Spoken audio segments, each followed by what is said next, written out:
Progresívne Slovensko hovorí, že zavedú bezplatné kondómy deťom od 16 rokov. Nedovolíme to, páni a dámy. Progresívne Slovensko hovorí, že zavedú bezplatnú antikoncepciu pre deti od 16 rokov. Nedovolíme to, dámy a páni. Progresívne Slovensko hovorí, že zavedú bezplatné potraty pre dievčatá bez rozdielu veku. To je už samé o sebe výkričník, ale má to doplnok. Na počkanie, čo dnes musíte pri potrate alebo interrupcii teda čakať 48 hodín, oni hovoria nie na počkanie a navyše bez informovania rodičov. Prečítam to raz, ešte raz. Bezplatné potraty pre dievčatá bez rozdielu veku na počkanie a navyše bez informovania rodičov. Nedovolíme vám to, dámy a páni. Zároveň Progresívne Slovensko hovorí, že zrušia informovanie ženy pred interrupciou o možnosti utajeného pôrodu, možnosti osvojenia dieťaťa, či finančnej, materiálnej, ako aj psychologickej pomoci žene v núdzi. Progresívne Slovensko hovorí, že nič také. Že nám nebudeme hovoriť, že existujú alternatívy potratov, treba ten potrat vykonať hneď a teraz a na počkanie. Bez akejkoľvek alternatívnej informácie. Nedovolíme vám to, dámy a páni, z Progresívneho Slovenska. Takisto nedovolíme šírenie LGBTI propagandy na školách. Na to zabudnite. Takisto nepodporíme a nedovolíme zavedenie manželstiev homosexuálov a transsexuálov, o ktorom hovoríte. Takisto nepodporíme zavedenie adopcií detí homosexuálmi a transsexuálmi, o ktorom hovoríte.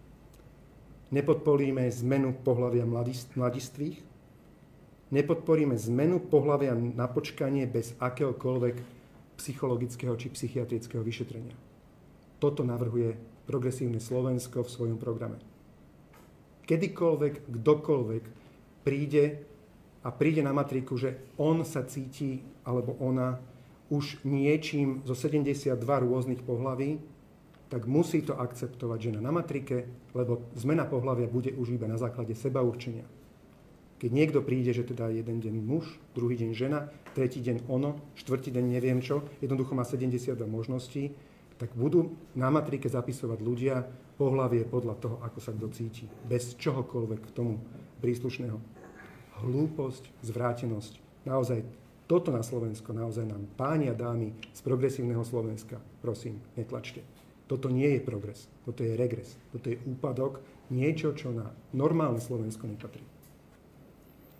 Takisto nepodporíme posledný bod v týchto výhradách voči návrhom Progresívneho Slovenska, preplácanie umelých oplodnení lesbických párov.